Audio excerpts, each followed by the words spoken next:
മറ്റ് മുസ്ലിം സംഘടനകളെ ഒതുക്കി സമുദായത്തിന്റെ ഏക നേതൃത്വമായി മാറാനും SDPIയിലൂടെ രാഷ്ട്രീയാധികാരം നേടി മതരാഷ്ട്രം സ്ഥാപിക്കാനും പോപ്പുലർ ഫ്രണ്ട് ഓഫ് ഇന്ത്യ പദ്ധതിയിട്ടിരുന്നതായി ദേശീയ അന്വേഷണ ഏജൻസി. മുൻ ജഡ്ജി ഉൾപ്പെടെ 1000-ഓളം പേരെ കൊല്ലാനുള്ള പട്ടിക തയ്യാറാക്കിയിരുന്നുവെന്നും കൊച്ചിയിലെ NIA കോടതിയിൽ സമർപ്പിച്ച റിപ്പോർട്ടിൽ പറയുന്നു. പാലക്കാട്ടെ RSS നേതാവ് ശ്രീനിവാസനെ കൊലപ്പെടുത്തിയ കേസിൽ പ്രതികൾ സമർപ്പിച്ച ജാമ്യ ഹർജിക്കെതിരെ സമർപ്പിച്ച റിപ്പോർട്ടിലാണ് ഇക്കാര്യങ്ങൾ പറയുന്നത്. ശ്രീനിവാസൻ വധക്കേസിലെ 51-ാം പ്രതി സിറാജുദ്ദീനിൽ നിന്ന് അന്യമതക്കാരായ 240 പേരുടെ പട്ടിക ലഭിച്ചിട്ടുണ്ട്. അതുപോലെ തന്നെ കേസിലെ 15-ാം പ്രതി അബ്ദുൽ വഹാബിൽ നിന്ന് മുൻ ജഡ്ജി ഉൾപ്പെടെ ജില്ലാ ജഡ്ജി ഉൾപ്പെടെ 5 പേരുടെ വിവരങ്ങളാണ് കിട്ടിയിട്ടുള്ളത്. ഇനി 17-ാം പ്രതി മുഹമ്മദ് സാദിഖിൽ നിന്ന് 2 പട്ടിക കിട്ടിയിട്ടുണ്ട്. ഒന്നിൽ 197 പേരും മറ്റൊന്നിൽ 35 പേരുമാണ് അവരുടെ ലിസ്റ്റിൽ ഉള്ളത്. അതുപോലെ തന്നെ 69-ാം പ്രതി അയൂബിൽ നിന്ന് 500 പേരുടെ ഒരു വലിയ ലിസ്റ്റാണ് കിട്ടിയിട്ടുള്ളത്. ഇസ്ലാമിക ഭരണം 2047 നടപ്പാക്കുകയായിരുന്നു പദ്ധതി.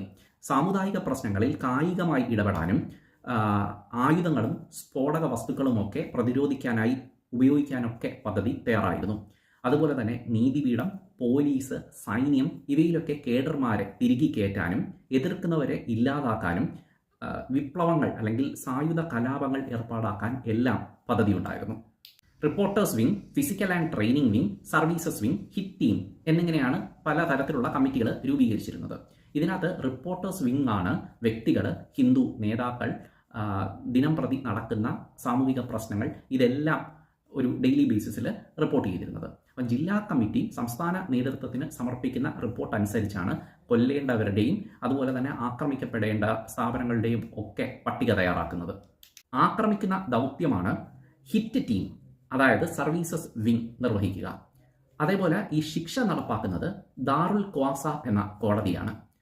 ഇസ്ലാമിക ഭീകരരെ, അതായത് ഐസിസ് തീവ്രവാദികളെ അനുകരിക്കാനായി ഐസിസിന്റെ ഭീകരവാദ ദൃശ്യങ്ങൾ കാണിച്ചുള്ള പ്രത്യേക പരിശീലനവും ഇവർക്ക് നൽകിയിരുന്നു. പോപ്പുലർ ഫ്രണ്ടിന്റെ തീവ്രവാദത്തിന്റെ തെളിവാണ് ശ്രീനിവാസൻ വധമെന്ന് NIA പറഞ്ഞു. കാരണം ഈ പ്രതികൾക്ക് ശ്രീനിവാസന് യാതൊരു പരിചയവുമില്ലായിരുന്നു, ഒരു വ്യക്തിവൈരാഗ്യവും ഇല്ലായിരുന്നു.